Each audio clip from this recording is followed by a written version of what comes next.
തെരഞ്ഞെടുപ്പ് പ്രചരണത്തിനായി കേരളത്തിൽ മോദി ഇന്ന് തിരുവനന്തപുരത്താകും പര്യടനം നടത്തുക.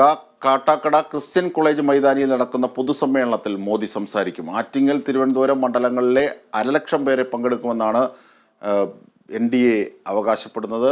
വിവരങ്ങളുമായി വിഷ്ണു കരുണാകരൻ ചേരുന്നു. വിഷ്ണു, എന്തൊക്കെ ഒരുക്കങ്ങൾ?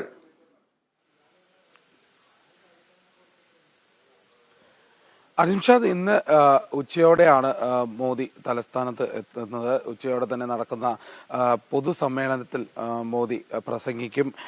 പരിപാടിയിലായി ഏകദേശം 50,000-ഓളം പേരാണ് ഇന്ന് പങ്കെടുക്കുന്നത്. ആറ്റിങ്ങൽ, തിരുവനന്തപുരം മണ്ഡലങ്ങളിലെ BJP പ്രവർത്തകരടക്കമുള്ള NDA പിന്തുണയ്ക്കുന്ന ആളുകളാണ് ഇന്ന് പരിപാടിയിൽ പങ്കെടുക്കുന്നത്. അതോടൊപ്പം മോദി ജനങ്ങളെ അഭിസംബോധന ചെയ്യും. പ്രധാനപ്പെട്ട BJP നേതാക്കളൊക്കെയും ചടങ്ങിനായി എന്തായാലും എത്തുമെന്ന് തന്നെയാണ് വ്യക്തമാകുന്നത്.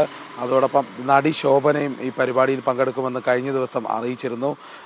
BJPയുമായി ബന്ധപ്പെട്ടുള്ള പ്രവർത്തനങ്ങളിൽ നടി ശോഭന അടക്കമുള്ളവർ വലിയ രീതിയിലുള്ള പ്രചരണ പരിപാടികൾ നടത്തിയിരുന്നു.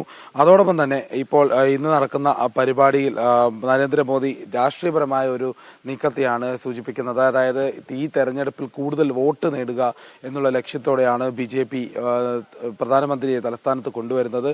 ഈയിടെ തന്നെ ഇപ്പോൾ 2024 തന്നെ പ്രധാനമന്ത്രി ഇപ്പോൾ നിരവധി തവണ കേരളത്തിലേക്ക് വരുന്ന ഒരു സാഹചര്യമാണ് ഇതിൽ കാണുന്നത്. ഏതായാലും രാഷ്ട്രീയപരമായി തന്നെ വലിയൊരു മുന്നേറ്റം പ്രതീക്ഷിച്ചുകൊണ്ടാണ് BJP ഇത്തരത്തിലുള്ളൊരു നീക്കം നടത്തുന്നത്. പ്രധാനമന്ത്രി ഇന്ന് തലസ്ഥാനത്ത് എത്തുന്നതോടെ തന്നെ കൂടുതൽ വോട്ട് വിഹിതം ലഭിക്കുമെന്നുള്ളൊരു പ്രതീക്ഷയിൽ തന്നെയാണ് BJP നിൽക്കുന്നത്. രാവിലെ തന്നെ തിരിക്കുന്ന, അതായത് എറണാകുളത്ത് നിന്നും മോദി തിരുവനന്തപുരത്തേക്ക് എത്തും. ഹെലികോപ്റ്റർ മാർഗമാണ് എത്തുന്നത്. കാട്ടാക്കടയിലെ ഒരു സ്വകാര്യ മൈതാനത്തിലാണ് ഹെലികോപ്റ്റർ നിന്ന് വരുന്നത്.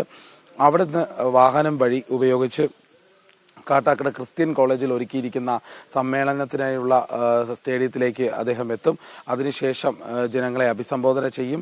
ഏതായാലും ഉച്ചയ്ക്ക് 2 മണിയോടെയാണ് അദ്ദേഹം ഇവിടുന്ന് തിരുവനന്തപുരത്ത് നിന്ന് മടങ്ങുക.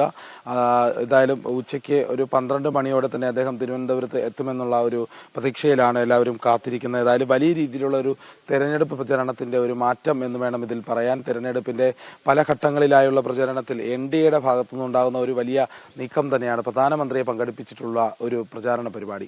അജിംഷാദ്, ശരി.